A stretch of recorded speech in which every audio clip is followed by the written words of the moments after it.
Freelance Pakistan team की जानब से आलमी गांव के वासियों को बिलखसूस graphic designers, web interactive designers, UI UX designers और मोशन ग्राफिक डिजाइनर्स को वेलकम, खुश आमदेद और अस्सलाम वालेकुम। All Illustrator tools explained in Urdu के नाम से हमारी जो नई सीरीज है उसमें आज हम बात करेंगे स्कैलप टूल, क्रिस्टलाइज टूल और रिंकल टूल के हवाले से। ये तीनों के तीनों टूल अगर आप टूल बार में आए तो जहां पे आपको विड्थ टूल नजर आता है उसके बिल्कुल नीचे ये तीनों टूल मौजूद हैं। इस छोटे से एरो पे क्लिक करके हम इस मिनी टूल बार को यहां से ओपन कर लेते हैं और उसके बाद इसको हम अपने सामने रख लेते हैं। इन तीनों लफ्जों को समझना आपके लिए बड़ा जरूरी है ताकि आप इस टूल का जो यूसेज है वो आप समझ सकें कि ये टूल जो है ये कैसे बिहेव करता है, कैसे ऑपरेट करता है। स्कैलप का लफ्जी मतलब तो झालर होता है। जैसे ये झालर होती है कपड़ों के ऊपर वो लेस वगैरह लगी होती है, या आपने साहिल समंदर में कभी सीपियां देखी हो तो सीपियों की जो शक्ल होती है वो जो झालर सी नजर आती है उसको हम इंग्लिश में स्कैलप कहते हैं।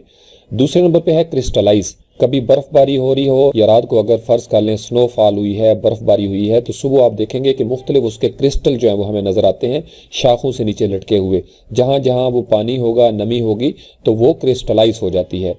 इसी तरीके से रिंकल जो है ये हमारी आम रोजमर्रा जिंदगी का हिस्सा है।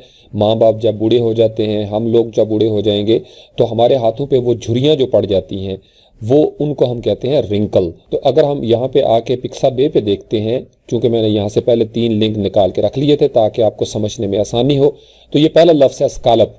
स्कैलप को इस तरीके से आप समझ लें, ये जो आपको नजर आ रहा है सीपीयू के ऊपर ये स्कैलप है।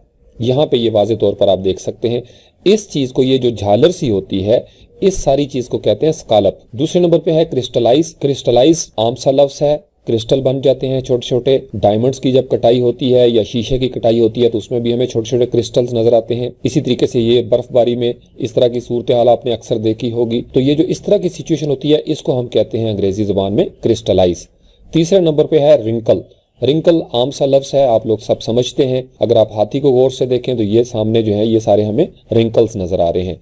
इसी तरीके से ये किसी बुजुर्ग का हाथ है, उनके हाथों पे भी झुर्रियां पड़ी हुई हैं। इसी तरीके से अगर हम कभी ज्यादा देर तक नहाते रहें या खवातीन जो कपड़े धोती हैं तो उनके हाथों पे भी इस तरीके से ये रिंकल्स पड़ जाती हैं। तो इन तीनों लफ्जों को अगर आप ज़हन में रखेंगे तो फिर आपको इलस्ट्रेटर के इन तीनों टूल्स की समझ आ जाएगी। इस मिनी टूल बार में दीगर टूल्स की तरह इन तीनों टूल्स के भी अपने अपने ऑप्शंस पैनल हैं। अगर हम स्कैलप टूल के ऊपर डबल क्लिक करें तो ये ऑप्शंस का पैनल जो है वो हमारे सामने ओपन हो जाता है। सेम उसी तरीके से जिस तरह हमने पकड़, ब्लोड और ट्वेल टूल में देखा था। इसके ग्लोबल ब्रश डायमेंशंस हैं, विड्थ, हाइट, एंगल और इंटेंसिटी। इसी तरीके से यहाँ पे एक नया ऑप्शन शामिल हुआ है और वो है कॉम्प्लेक्सिटी, कि आपने कितना कॉम्प्लेक्स करना है स्कैलप को।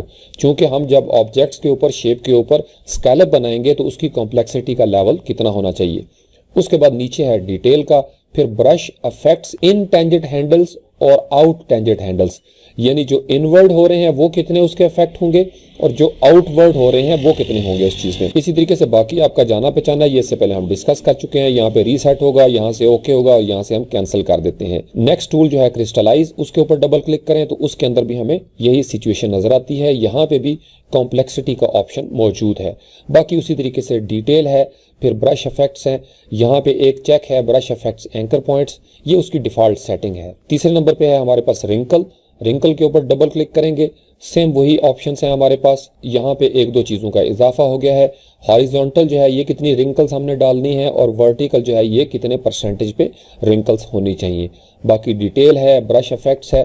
तो ये बिल्कुल आसान से ऑप्शंस हैं। यहाँ से हम इसको कैंसिल करते हैं और नए आर्टबोर्ड पे जाके हम इसको देखते हैं शिफ्ट पेज डाउन करके, ताकि हम यहाँ पे मुख्तलिफ शेप्स को ड्रा करके उनके ऊपर ये तीनों चीजें जो है वो हम करके देख सकें। तो रेक्टेंगल टूल से हमने एक रेक्टेंगल जो है वो यहाँ पे ड्रॉ कर ली। अब सबसे पहले हम देखते हैं जो हमारा स्कैलप टूल है कि स्कैलप टूल क्या करता है। अब उसका तरीकाकार क्या है कि आपने यहाँ पे लेफ्ट क्लिक करना है इस तरीके से और होल्ड करके बाहर की तरफ आप उसको निकालना शुरू कर देते हैं। अगर आप इसके ऊपर डबल क्लिक करते जाएं इस तरीके से तो आप ये देखेंगे कि वो बिल्कुल इस तरीके से झालर सी जो है वो इसकी बनना शुरू हो जाती है। या आप इसको इस तरीके से बाहर खींच के रखें या यहाँ पे थोड़ी देर के लिए क्लिक करें, होल्ड करें, तो इस तरीके से भी आप इसको स्कैलप को देख सकते हैं। ये जो झालर बनती है, ये जो लेस है, ये इस तरीके से आप शेप्स के अंदर से निकाल सकते हैं। तो इस तरीके से अगर आप इसको जूम करके देखेंगे तो ये जो इस तरीके से झालर है ये हमें नज़र आना शुरू हो जाती है। तो समटाइम्स इसकी भी ज़रूरत पड़ सकती है। अगर आपने कोई कस्टम ऐसा शेप बनानी है, अगर आप कोई ख़ास ऑफर कर रहे हैं, किसी ऐड वगैरह को आप बना रहे हैं, तो इस तरह की कस्टम शेप जो है वो बाज़ का बड़े ज़बरदस्त अंदाज में मज़ा करती हैं। इसके ऊपर अगर हम डबल क्लिक करें और यहाँ से हम इसका जो एंगल वगैरह है वो चेंज करके देखते हैं, तो यहाँ से हमने फ़र्ज़ कर लें 60 कर लिया, इंटेंसिटी इसकी जो है वो हमने 70 या 80 कर ली, डिटेल हम इसकी एनहेंस कर देते हैं। इसी तरीके से बाकी चीज़ों को हम उसी तरीके से रहने देते हैं, ओके करते हैं। और यहाँ पे आके जो ही आप करेंगे तो आप ये देखेंगे कि किस तरीके से उसका जो बिहेवियर है वो चेंज हो गया है। अब इसकी झालर जो है वो किसी और तरीके से बनना शुरू हो गई है। तो लेफ्ट माउस क्लिक आपने करते जाना है और इस तरीके से आप ये देखेंगे दोनों तरफ से वो इसको खींचता है। अगर ब्रश जो है वो नीचे टच कर रहा है तो नीचे से भी उसने उसकी झालर जो है वो बनाना शुरू कर दी है। तो इस तरीके से एक रेक्टेंगल को हमने डिफरेंट अंदाज में उसके साथ ये वाले करतूत कर दिए हैं। मैं इसको बहुत कम यूज़ करता हूँ, लेकिन हो सकता है आपको इसका कोई ना कोई इस्तेमाल या मसरफ जो है वो नज़र आ जाए। इसी तरीके से इसको हम डिलीट करके एक नई रेक्टेंगल बनाते हैं और यहाँ पे हम देखते हैं कि ये जो हमारा क्रिस्टलाइज टूल है ये कब काम आएगा। इसके ऊपर हमने क्लिक किया और यहाँ पे आके अगर आप इस तरीके से थोड़ा थोड़ा आप ये करेंगे तो ये देखें छोटे छोटे क्रिस्टल जो है ये बनना शुरू हो जाएंगे। तो लेफ्ट माउस क्लिक में प्रेस करता हूँ और शेप के ऊपर मैं इस तरीके से उसको फेरता चला जाता हूँ, तो ये क्रिस्टल जो है ये मुझे नजर आना शुरू हो जाएंगे। तो जो जो आप फेरते जाएंगे इस तरीके से क्रिस्टल जो है ये बढ़ते चले जाएंगे। तो इससे भी शेप्स जो है वो डिफरेंट अंदाज में हमारे सामने आ जाती हैं। इसका भी ऑटोमेटेड तरीका है।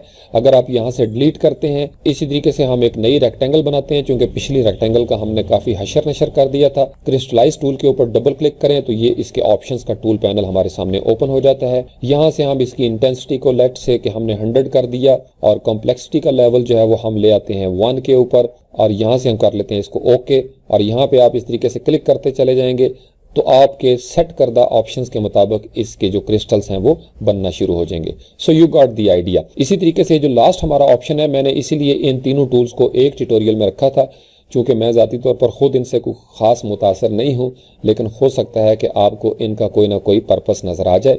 रिंकल टूल है। रिंगल टूल को अगर हमने क्लिक किया, मैंने लेफ्ट माउस क्लिक को प्रेस करके रखा हुआ है और ये झुर्रियां सी पड़ती हैं।